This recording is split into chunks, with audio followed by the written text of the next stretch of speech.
This squad shows you a long-term thinking from Sri Lanka, which is why it will be extremely interesting to watch this squad perform in whatever way they can.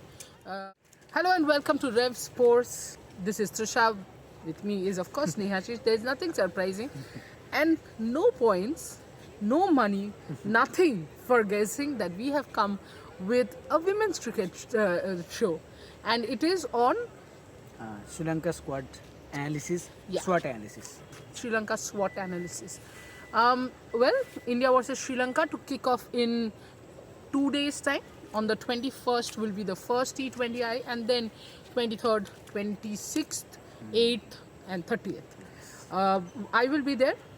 I'm traveling to Vizag tomorrow, and from then on, you will not see Snehashish in this window. You will see Snehashish in another small window. Yes. Because he will be in Kolkata. Not making him feel bad. It's just that small tours budget is a little constraint. So probably bilaterals and all. One each tour we will be traveling.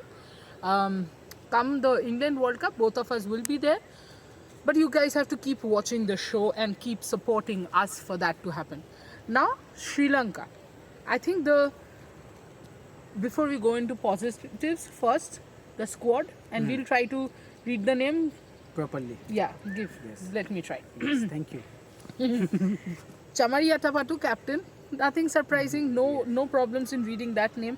Hasini Pereira, Vishmi Gunaratne, Harshita Samara Vikrama, Nilakshika De Silva, Kavisha Dilhari, Imesha Dulani, Kaushini Nuthyangana, Malsha Shehani, Inoka Ranavira, Shashini Gimhani, Nimesha Madhushani, Kavya Kavindi, Rashmika Sevanji, and Malki Madara. That's a very. See, I have worked hard. My tongue has worked hard now. Snehashish, first impression of the squad. A relatively young squad, you have to say, because some of the big names, experienced names are not there. We will discuss about that. But what I understand from this squad, that maybe Sri Lanka looking forward for a new batch of players, Correct. especially in this format. I think looking forward, I think you forget the 2026 T20 World Cup victory with this squad, because Yeah. relatively it's a young squad. But if you target the next World Cup after this, I think that will be their main aim with this relatively young squad. And that is where I find it extremely interesting. And I'll say one of the strengths of this squad, you can clearly say it's Chamari Atapatu. Yes. Include Vishmi Gunaratne, include Nilakshi De Silva.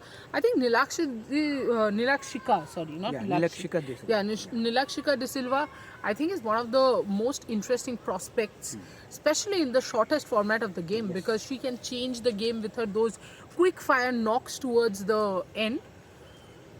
I would say because this T20 World Cup is in England, Malki Madara would be a very interesting bowler to watch out for.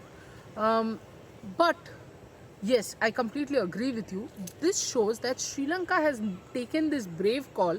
And I say brave call because, as you perfectly said, with this kind of young squad, actually there are outgoing players and there are players incoming, what we call as transition. Generally, it's very difficult when one World Cup just ends and you have 6 months to another World Cup Yes. to go into this transition mode, because there is of course that temptation that, you know what, let's finish this World Cup and then go into the transition phase. mode.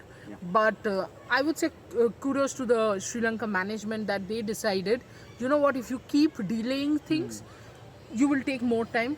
Why not let's take the bull by the horn and go into the transition right now.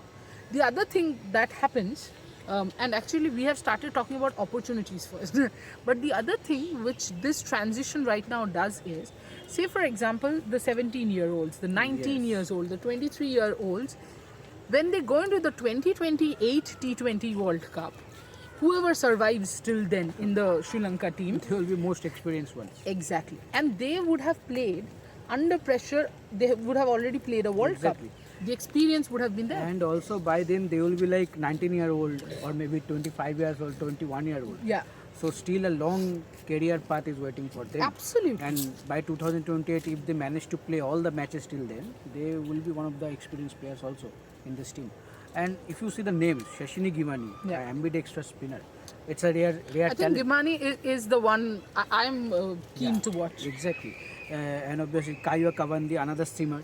So in England, she will get another, maybe she will get some opportunity that will help her to gain some experience also. Correct. And obviously Rashmika Sevanandi is another 19-year-old has Correct. been named. So I think exciting prospect, and if these players have managed to get a call up to the international setup, that's mean they have done something in the domestic cricket. Otherwise, Absolutely. they haven't managed to get a call up. But there is also the other thing that Sri Lanka maintains the team composition that they have always maintained. They are heavily reliant on spinners, and they remain so. In England, we have to still see that how much do these spinners come into play, because England is not really a surface where spin works. But what I like is the clarity of thought. Going back to the point that this is our team, this is our philosophy, and this is how we are going to work. Yes. So that's one thing. What do you think would be, if we have to name the strengths as such? Because I think we spoke about opportunity, a bit of weakness as well when you have the young side. What we are left with is strengths and threats. Threats. I think threats will be the lack of experience. I think if you see the top four, I think Chamari Atapattu, Hasini Pereira, Nilakshika De Silva, Vishmi Gunaratne, or maybe you can name, I think, Harshita Samarabutla. I think these 4-5 have the experience right now, and they will be the main strength of this team. Okay, but apart from them, I think there is a lack of experience, especially in this format. Even if you say Malki Madara, I think she has enough experience now in ODI format, but in T20 format she is yet to settle her place. Correct. So I think going forward, and if you have to consider also that going forward to this 2026 T20 World Cup, there is no that much of T20s left Right. to get prepared, right? So I think that is why for these talents, I think these matches will be a huge opportunity to settle themselves. And as I mentioned earlier also at the start of this video, that not only this World Cup, going forward in the next cycle, these Yeah. players can be a crucial part of this squad if they manage to show the consistency. Yeah, basically this squad shows you a long-term thinking from Sri Lanka, which is why it will be extremely, extremely interesting to watch this squad perform in whatever way they can. So do keep watching Ref Sports and do keep following Ref Sports, because tomorrow evening, tomorrow at this time, I will be in Vizag, and definitely you will be getting bombarded with contents from there. You're not going to get bombarded. You're going to get bombarded with No content. violence. No violence.